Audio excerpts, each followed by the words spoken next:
Thank you, Mr. Delano. Thank you, everyone. I'm really glad to see you here. Thank you for coming.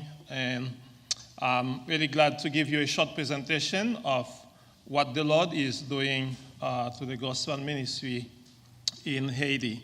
The Reformed denomination that we hope to have in Haiti is called what you have there on the screen, the Reformed Presbyterian Church in Haiti. So we don't have a denomination yet. We have some individual churches founded by our ministry and other ministries, other missionaries, and we hope soon to form a presbytery. So we thank you very much for your prayers for this ministry. It is said in Romans 10, verses 13 to 35, "For everyone who calls on the name of the Lord will be saved. How then will they call on him in whom they have not believed? And how are they to believe in him of whom they have never heard? And how are they to hear without someone preaching? And how are they to preach unless they are sent?" So I'm really glad for the support that we have from churches in the U.S. to send me back to my homeland after my seminary studies to preach the gospel in Haiti. So we are really grateful for that. It will be a short presentation in 3 points. A short introduction to Haiti, very short, and then the Reformed Presbyterian Church of Haiti, and then about the school, Adoration Christian School. That's Haiti right there on the screen. The red part is Haiti, so you can see Florida and then Cuba and Haiti. That's an island, 2 countries in the island. The green part is Haiti, and the other part in the east is the Dominican Republic. The Dominican Republic is bigger than Haiti, 2/3 of the island, and 1/3 is Haiti. Some beauty of Haiti, that's before the earthquake. That's the palace of the president. It's not there anymore. It's collapsed in the earthquake in 2010. And some beautiful mountains in Haiti, beautiful beaches. Haiti is called the mountainous land. It's a country of mountains. We have a saying that said, beyond mountains, there are mountains. That means you see mountains, and beyond that mountain, you see other mountains. That's the land of Haiti, a lot of mountains. But it is beautiful, and we have beautiful beaches, as you can see in the north of Haiti. But everywhere in Haiti, south and north, we have beautiful beaches. We don't have weather alternate season. It's like summer all the time in Haiti, or spring and summer maybe, but never a cold winter in Haiti. That's the 19th century of Haiti after the independence, and the king in the north of Haiti, he built a lot of castles. They were destroyed in an earthquake in the 19th century, but you can see part of them still there, some waterfalls of the beauty of Haiti. It is a beautiful country, but we say also it is a country of challenges. You see beauty, but you see poverty, you see brokenness at the same time. There's a lot of corruption in the government, a lot of deforestation because people cannot afford. There's no electricity, really. We have about 2 or 3 hours of electricity in Port-au-Prince. But what do people use to cook their food? They cut the trees, turn that into charcoal, and they sell them to people. That's why there's less than 1% of forest in Haiti. There's a lot of sickness, no health care, really. So a lot of brokenness in this country. There's a lot of poverty because of that. The poverty rate is about 60%. 25% of the population is living with less than $1 a day. So that's very poor. Literacy rate is 60%, and life expectancy is around 60 years old. Part of the brokenness of Haiti is how people build their homes. It's not really adequate because people do not have means to build those homes. That's a picture of my home in Haiti. We spent 16 years to build that house. So it's not a big house, a little house, but there's no credit. You don't have access to credit, so you work a little bit, save some money, and do some work, and while you are in the house, you continue to build. So we spent 16 years building that. We finished that last work on it in November 2009, and 2 months later, January 2010, January 12th, it collapsed. So it's destroyed. That chair you see there, and you may be under some blocks, you can see a mattress. The mattress was a bed, and my 2 children, they were on that bed. And that chair was the chair I sit on in my study to do some work. But the whole concrete house fell, and I get out of the house with nothing. My son has some injury, but the Lord provided everything, so the Lord saved our life. That's an answer to prayer. So we are praying, Lord, save us. And in some seconds, about 10, 15 seconds, we are praying, and we get an answer to prayer. So we get out of the house, the 4 of us were there, and really our life was saved. And then after that, there was a lot of difficulty, spent time living under tents for about 9 months before we were able to start to build a place again for us to live. And it was for everyone. The streets in 2010 were full of robbers, and people, some homes, they were not collapsed, but they couldn't live in them. It was really difficult. So those are the challenges that people live through in Haiti. There is a lot of violence, political violence in the streets. People are burning tires, blocking the streets, trying to force the government out. It's a cycle. Every 2 years or every year we get that. And those violence are going on right now. A lot of protests in the streets, a lot of people trying to protest against the government. I said that the unemployment rate is about 60%. So what do people do to live? They try to get by day to day, trying to buy things and sell them and make some money to take care of their families. They do a lot of agriculture, but it's just one family working on a small piece of land and trying just to make just enough to eat, but they just rely on rains. And if you don't rains, the crops fail, and it's difficult to live.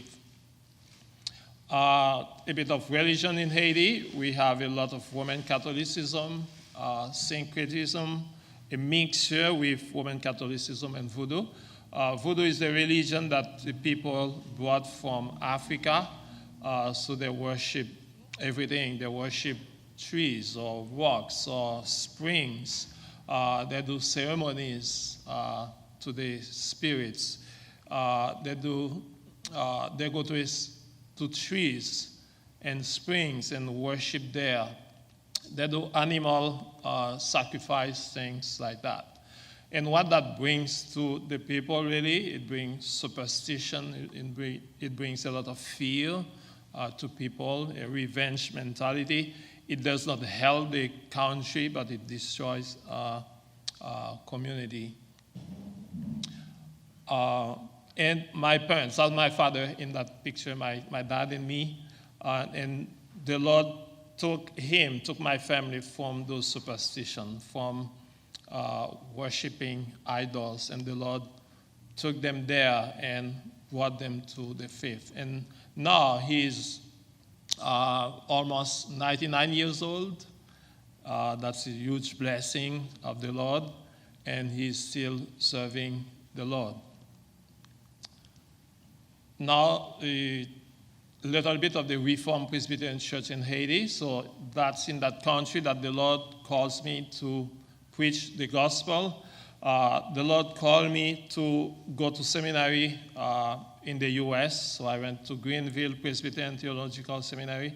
That was from 2003 to 2007. And then graduated, ordained by the Presbytery of South Carolina, PCA, to go back to Haiti and plant Presbyterian churches. The Reformed faith started very late in Haiti, 15 years ago, so less than 20 years ago, when Presbyterian churches started in Haiti. So we have really small churches, but by God's grace, they are growing. The Lord's are adding those who are saved to his flock. So that's the congregation in Port-au-Prince where myself and Ben Hopp we are ministering. Another picture of that congregation, that was in 2021, that was in November last year, that picture. That was our congregation meeting. So we are a congregation of about 70 baptized members. So we meet every year for a congregational meeting to make decision for the church. That was our meeting in 2019 with the members. That's an example of the baptism that we have in the church. So we have new members class, teach them, and then baptize them, and they are added to the church as members. That's a young man from the school where I'm teaching. So we talk to them about the gospel, and some of them come to the Lord, and he's one of the young men who are baptized as an example of students from the school. Those are people from the community who, again, they are connected to the church. They have siblings in the school, and from those siblings in the school, they hear about the church, and they come to the church, and their child is baptized there. That's the last baptism that we had in December 2020. So the Lord added 6 more members to the church there. The same baptism. And we are working with the youth, the young people. We meet with them and teach them, but we have a conference every year. We do that at Carnival. Carnival is part of the culture in Haiti, and that's very big in Port-au-Prince. Thousands of people are in the street, a lot of big bands dancing.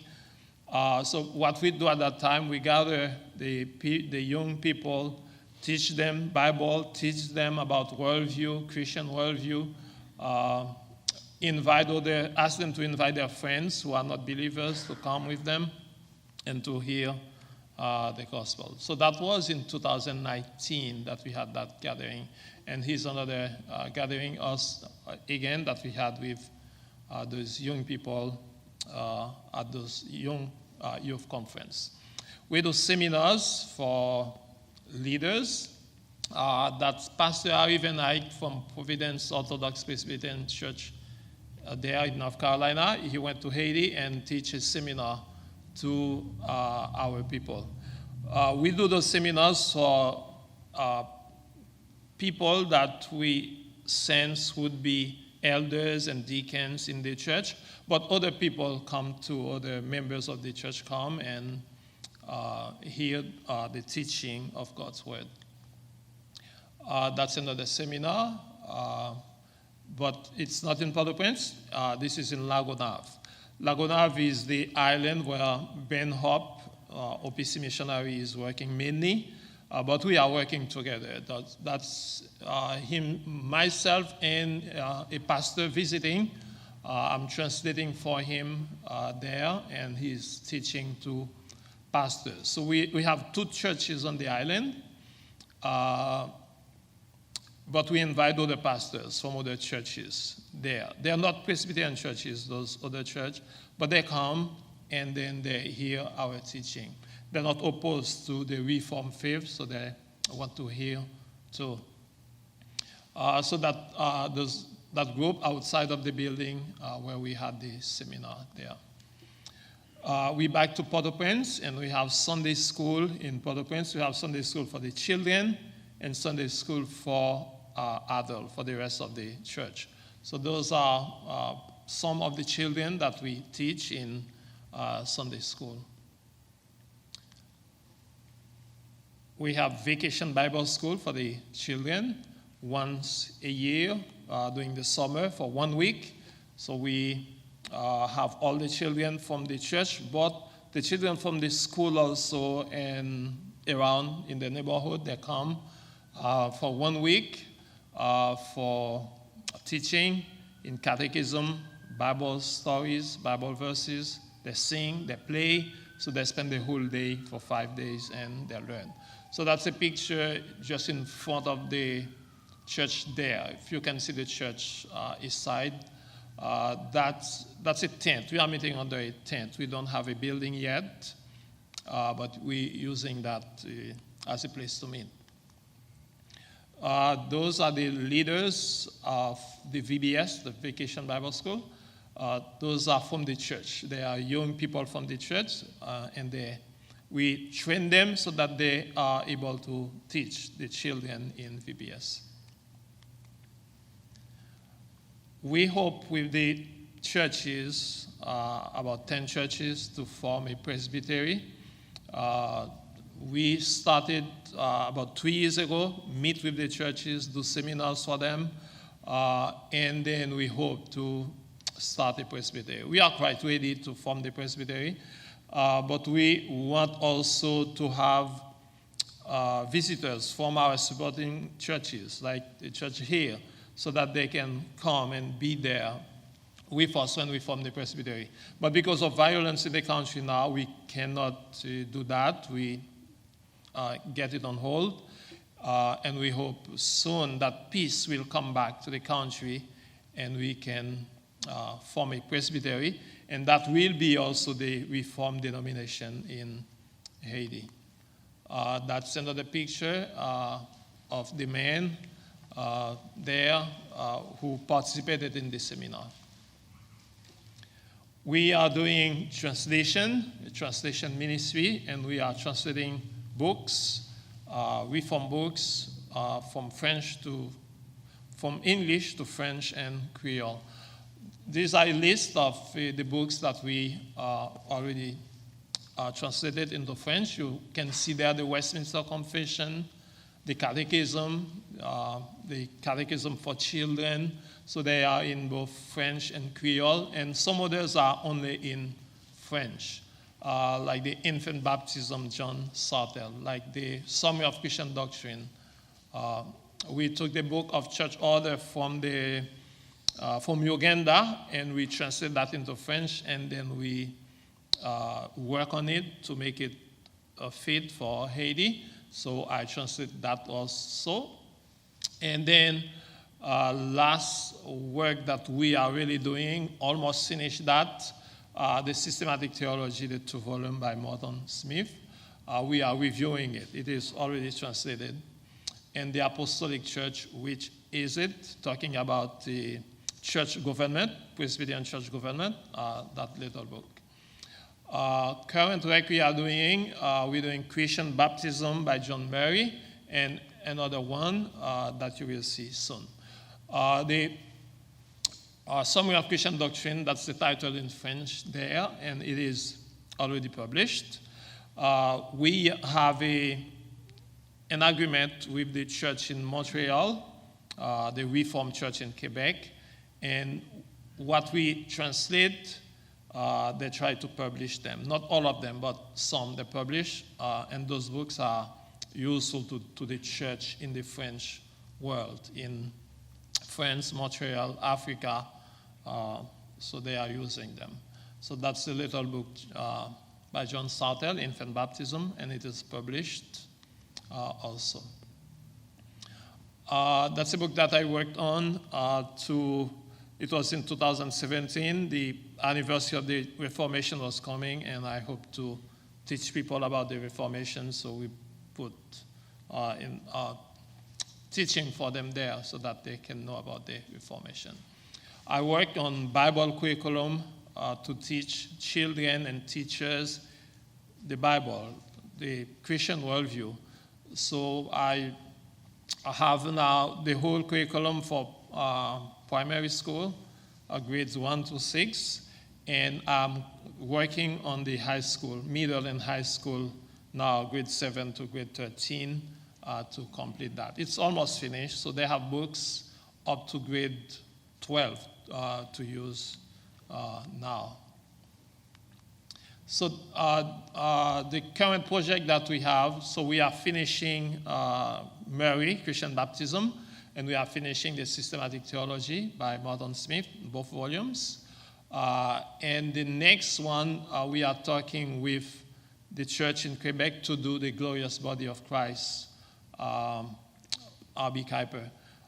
We'll have a meeting with them next week, Lord willing, and we'll make a decision on that if we are going to translate that book or not. And now we're going to talk a little bit about the school. So in this school, we are 3 families working there. That's Benjamin Hope and his wife, my wife there. And you will see Randy Lauder, Ben, and myself there. So we are the 3 families working there in the ministry. But Randy is working mainly in the school there. This is the staff of the school.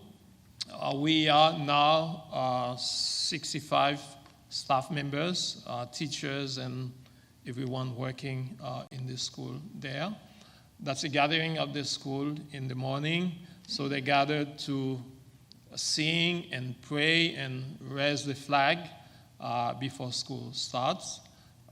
We have 550 students in that school, and that's where the church meet, and we are working together. I always say that this school is my mission field. I teach there, but also during recess, I can talk to teachers and students about the gospel and invite them to come to church. We have several sections in the school. That's the special needs section that you see there. In the special needs section, we have 35 students. And we have students who have mental disability, physical disabilities. And those are students who cannot afford to pay for their education. All of our students, they come from very poor neighborhoods in Port-au-Prince. They come from the poorest of the poor, and they would not be able to pay for their education. And those type of schools, I am myself an example of that, because the Lord provides for my education from primary school up to college, finish high school and then go to college. The Lord provided through works of missionaries, work of Christian school, mission school, that are supported by the church. So those children in special needs, they won't be able to finish high school and go to college. So what we are trying to do, we give them 6 or 7 years of education. They are able to read, and some of them are able to read now, but they are using their hands also to be useful to make things that they can use. That's the kindergarten section. So we have children from age 3 to 6 in the kindergarten sections, and they are learning to read, to sing, to do social things. and we provide 1 meal a day for them. And some of those children, they come from families where really those meal they have is the only meal, steady meal really for the day that they receive. That's the elementary section and some classes in the school, that's grade 2, and some students who are doing their work in classrooms. And we have the middle section, that's grade 7 to 9, and then the high school section, grade 10 to 13. So you can see those students, they are happy, but it's a huge blessing that they are able to come really to school. It's like a free school. We provide education for them, solid Christian education for them.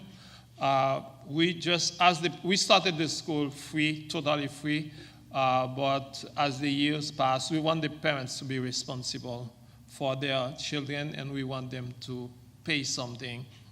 So they started to pay like $5 a year, but now it's more. They pay about, some sections pay about $80 a year. Some pay 100 or 120 for 1 year. And then support covers the rest of their education. That's the first graduating class of the school. The school started in 2007, and in 2018, we had our first graduating class in high school. So what we do in the school, we teach the Bible, we teach all the subjects, but we teach Bible, and I develop the curriculum, Bible curriculum, and teach some classes to them also. So I teach Bible and then a philosophy class for them, because we don't want unbelievers to come and teach them philosophy. So we focus on Christian worldview. All our teachers are Christian, and we teach them, we train them to teach in a Christian worldview. And we spend time to talk to people, talk to young people, to make disciples, talk to young men, talk to the men in the church, work with the ladies, and try to train them according to the Word of God. We have a class of adult literacy. A lot of people cannot read, but when they come to the church, they're part of the school, their parents. We want them also to know how to read. So we have a class, and in 1 year, our students, some of our students, we train them to teach those parents to learn how to read.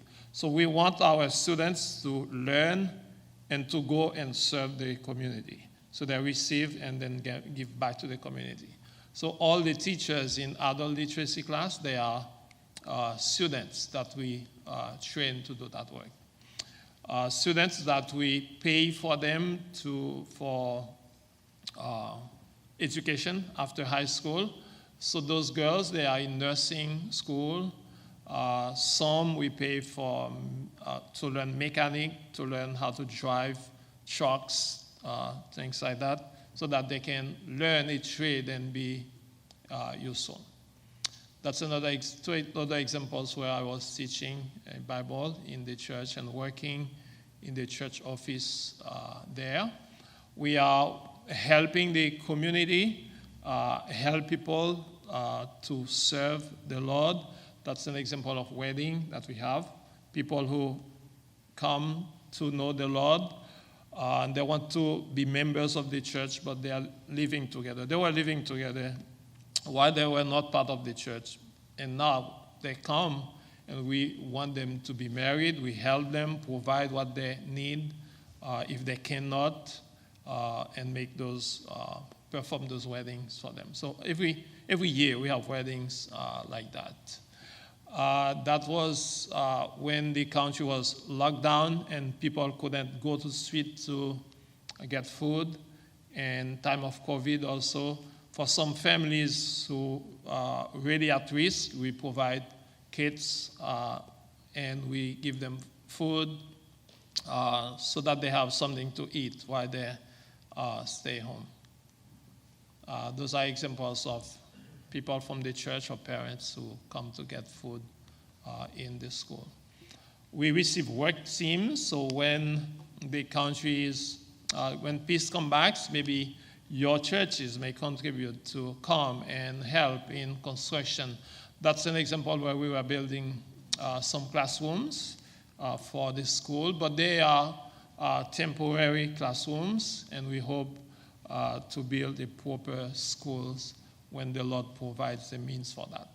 So we receive visitors and people in the community that come and help the visitors build the school. So that's the school there. We were building a basketball court for the children, and you see some students and team members who are working together. And so what we hope to do, we hope to have a proper school where we can receive more children because there are more needs there. So when we have a proper classrooms, we can have more students and serve the community more and worship, have a proper place for the church to worship also. So that's the plan, and we ask you to pray for that ministry. So pray for the gospel ministry. We are really a ministry of the word, mainly. We focus on the Bible, focus on the word, preach the word, and teach the word in the church, in the school. We focus on the Bible. So pray that the gospel ministry may continue in that ministry and go stronger and stronger. Pray for the church members for safety. Because there's a lot of security issues in Port-au-Prince, a lot of violence, a lot of kidnappings going there now, and it's very dangerous. So pray for everyone there, for the believers, for the missionaries, so that the Lord will protect them. Pray for peace in Haiti. Pray also for the visitors that are coming to the church when we invite them, that they hear the gospel and believe in the Lord Jesus Christ. Pray for the formation of the presbytery there, that the Lord may send faithful candidates to be elders and deacons in the church. And pray that we have several books that are translated that are waiting to be published. Pray for that translation ministry that is really useful. So thank you very much for your prayers, for your support. Thank you to First Presbyterian Church for all the prayers and help that they provide. They keep contact with me all the time. They want to know how I'm doing, so I'm really grateful for that. And thank you to all of you, to your church, for your prayers.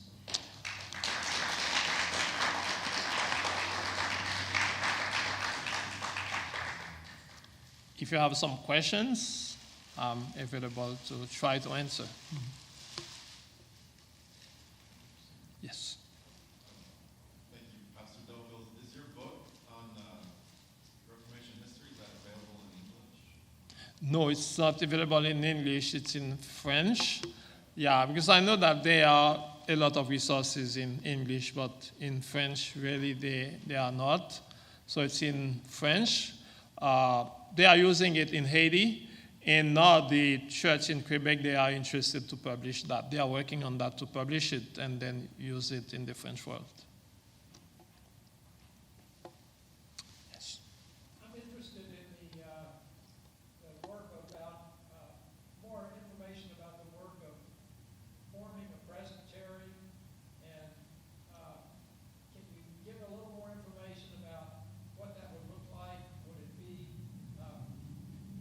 Presbyterian? Would it be associated with one of the denominations in the U.S.? Some of those kinds of questions.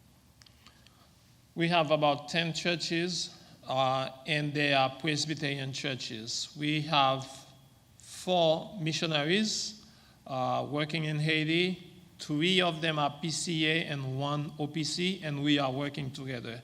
So the 4 of us, we were 4, but 1 got killed last year, unfortunately.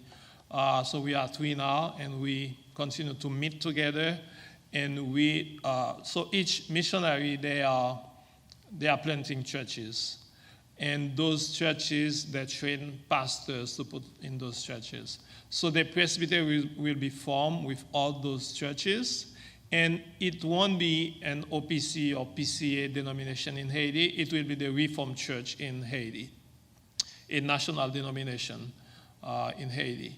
So we hope that the church, the denomination will grow and continue to plant Reformed Presbyterian Church in Haiti. So that's what we are doing. I have a couple of questions. So the architect drawing of the building, is that what we saw a picture of that was being built? It's not built yet, but that's a dream. That's the dream that we have, to have a proper school. And there was an architect on our board, on the board of the school, and he drew that pictures for us.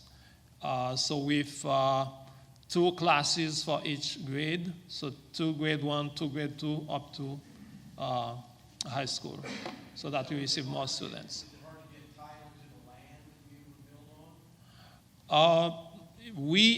on? This school own the land now, where the church is. We were using it and pay for rent for years. And the Lord sent a businessman from Canada, and he saw that we were paying a lot of money for rent, and then he paid for us to buy the land. So we buy the land and the building that's on it. But it was a construction company, the building that we are using. So the rooms, they were made for offices, not for classrooms. So we have the land, it's paid. It's going to be on the name of the school, but the church is going to use it too for our building. It will be a building for church and school together. And then your house was built with concrete, but I noticed you had classrooms with wood construction. Is it hard to get wood as a material, or?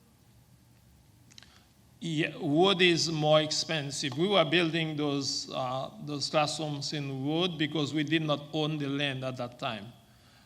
So if they asked us to go, we would remove them and go somewhere else.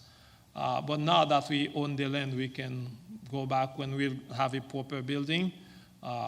It probably be, I don't think it's going to be in metal, in concrete, but in metal it will be.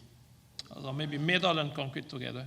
My last question, you said that the missionary was killed. Was that there in Haiti doing? Exactly, that's where in Haiti. So pray a lot for the Presbyterian Church in Haiti. So I would say that Satan is behind that, doing a lot of bad things. Because we tried to start the Presbytery in 2009. We had a meeting in 2009 with churches and visitors come January 6, 2010. It was in 2010, not 9. And then January 10 was the earthquake, and everything was destroyed, and then we stopped. And then we stayed, okay, later in 2010. And then there was a big problem with another pastor who was a missionary, and then we couldn't do that. And then so we start again, and we're trying to meet, and we said, okay, it will be 2020, we'll have the presbytery, and then we have violence and COVID, and we couldn't do it. But we know that the Lord will do his work, and we'll have the presbytery. So continue to pray for us. The missionary who died, how did he die? Yes. Oh, yeah, I did not fully answer the question. Thank you. There's a lot of violence in Haiti, and I said there's a lot of kidnapping. They can attack you anytime in the streets, and things happen. So he was teaching a class in his school. He has a Bible school in his ministry, and he was teaching a class. And during the recess time, he went home to get some books and then go back to the school. But on his way, I heard that he went to the bank and withdrew some money, and he was shot on the way. I think he was attacked because he went from the bank. Maybe they believed that he had money on him. I think that's what happened.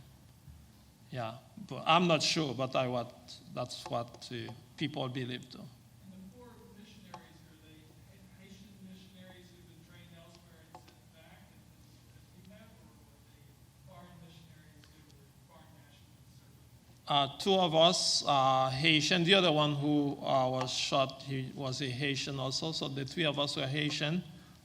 Two of us now, Haitian missionaries, trained in the U.S.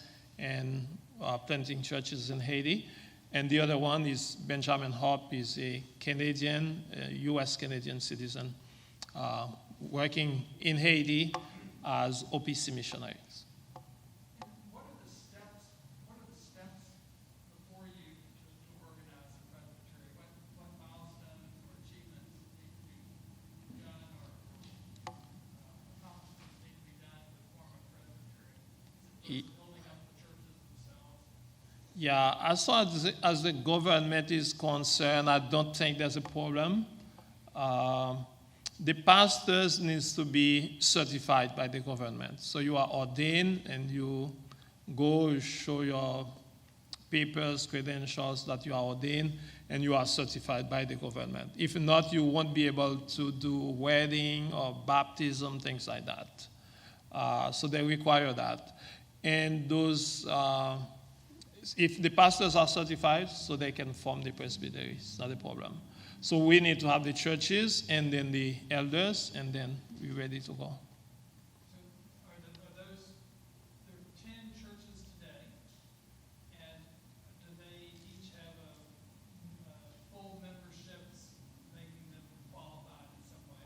Not all 10. Or are they mission churches, African mission churches? Exactly, yeah, exactly. That's why I said it's going to be about 10 churches. Not all of them are what we call here particularized church.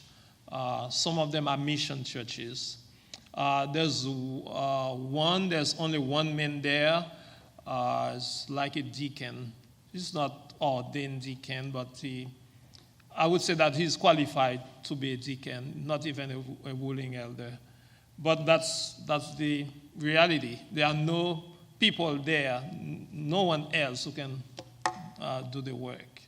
And that happened in Haiti. When you are outside the cities, it's difficult to get resources for the church. People who are really trained, it's very difficult.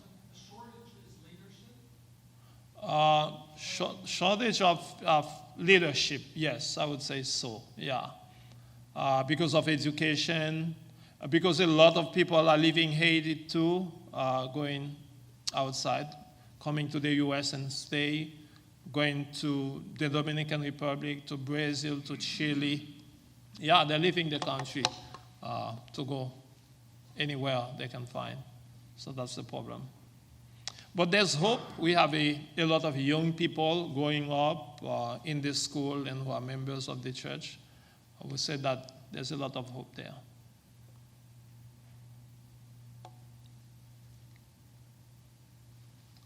Okay, some more questions? No?